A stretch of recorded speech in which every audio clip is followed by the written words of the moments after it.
Okay, so I'm actually out here on my back porch and I'm going to show you how I pot up Hoya, making potting mix for Hoya. I actually have some cocoa coir bricks here that it's already broke up. I bought it in bulk packaging and it's already got it a bit up. And then another, let's get a better angle on this camera, hang on. All right, that's better. So yeah, I got that. And then I have my Fox Farm Bush Doctor Cocoa Loco, which is like basically Happy Frog, except for it is cocoa coir based instead of peat, because we use too much peat and it depletes the peat bogs down by New Zealand and Australia, and it isn't that great. So cocoa coir it is, and it's the same price. I mean, if you could get the bigger bags, go for it, because those are $19.99 a bag at Rural King, and so is the Fox Farm Happy Frog. So there you go. And I love this stuff. So what I'm going to do is I'm going to take my little tote here. I usually keep a couple totes, one, you know, so that way I can mix my amendments as I see fitting for that plant. So most of the time it's perlite and cocoa coir. Sometimes there's sand in there, and there's varying degrees of how much of those I will put in there. This I'm aiming to make half and half, half chunky, half potting soil.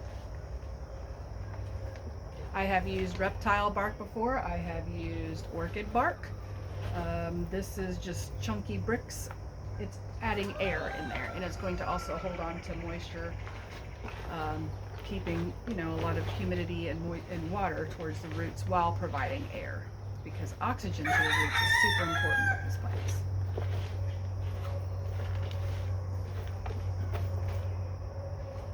One more small Mackenzie hand chunk, I think, and it's going to look gorgeous.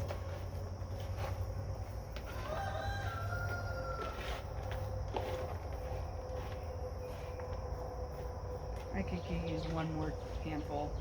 So basically what I'm looking for is something more like this.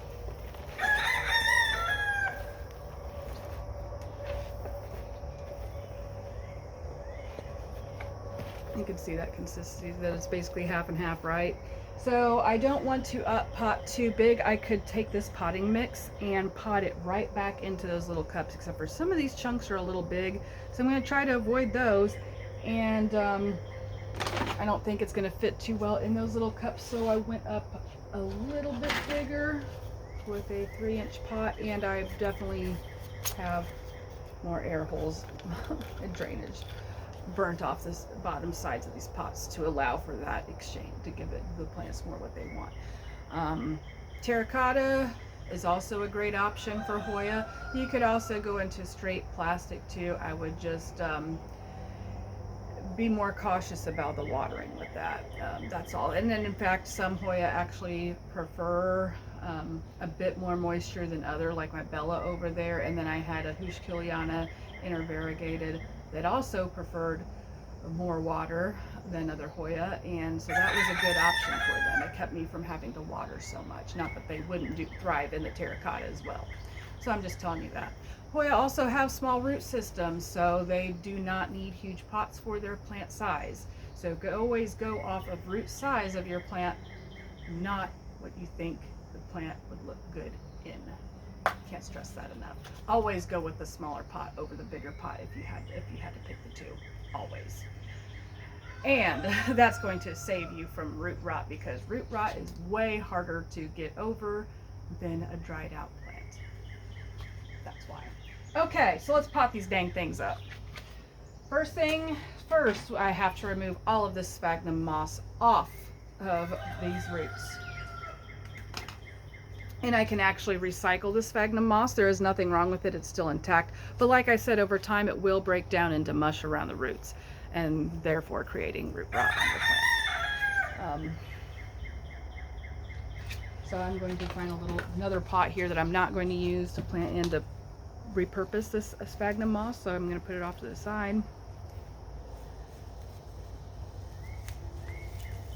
And take my little prop pins out.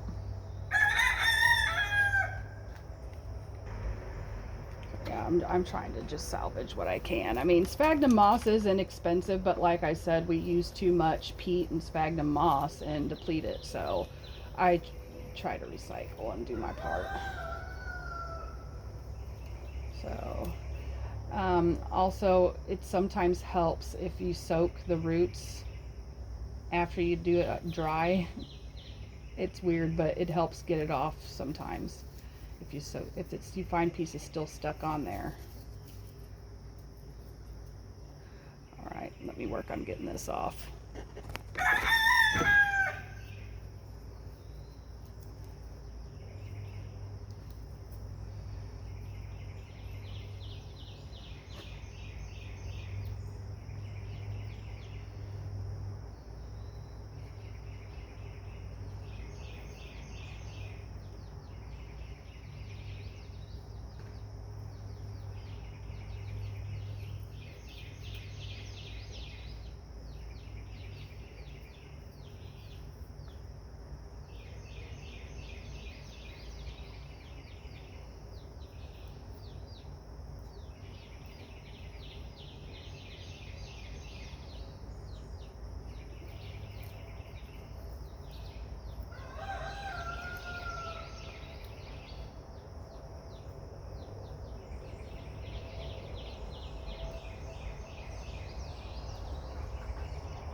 And why you would, I guess I've been doing this whole time, I thought I paused it, but why you would want to get all of the sphagnum moss off of it before putting it into a different substrate is because the balances of how it absorbs water and exchanges oxygen to the roots is different. So yeah, you want it to be uniform. So it's important to get like 98-99% of your sphagnum moss off your roots.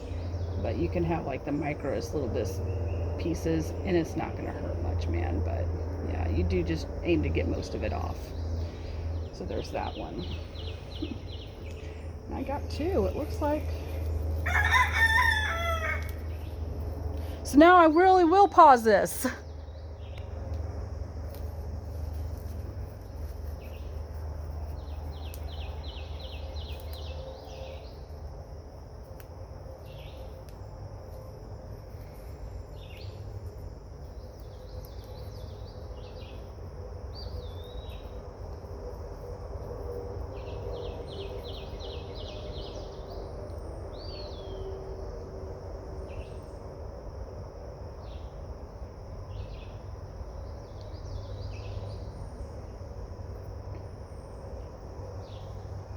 Oh my goodness, I didn't pause it again. You know what? Whatever. I was ready to show you anyway that, yeah, I lost a little bit of roots on these plants. Hang on. I lost a little bit of roots on the plants, but not enough to write home on. So let's repot.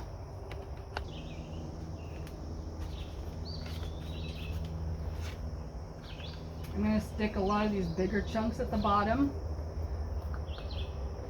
Make sure it gets some adequate drainage. And then I'll go ahead and fill. We'll see. I got my chunks down there.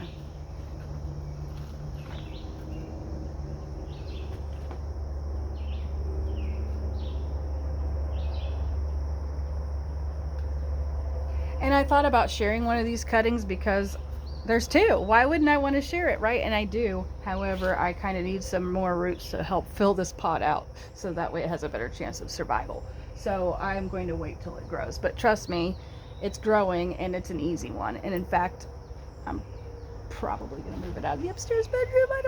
I don't know. I'm kind of excited about it. So maybe I'll just keep it in there as my spare bedroom plant.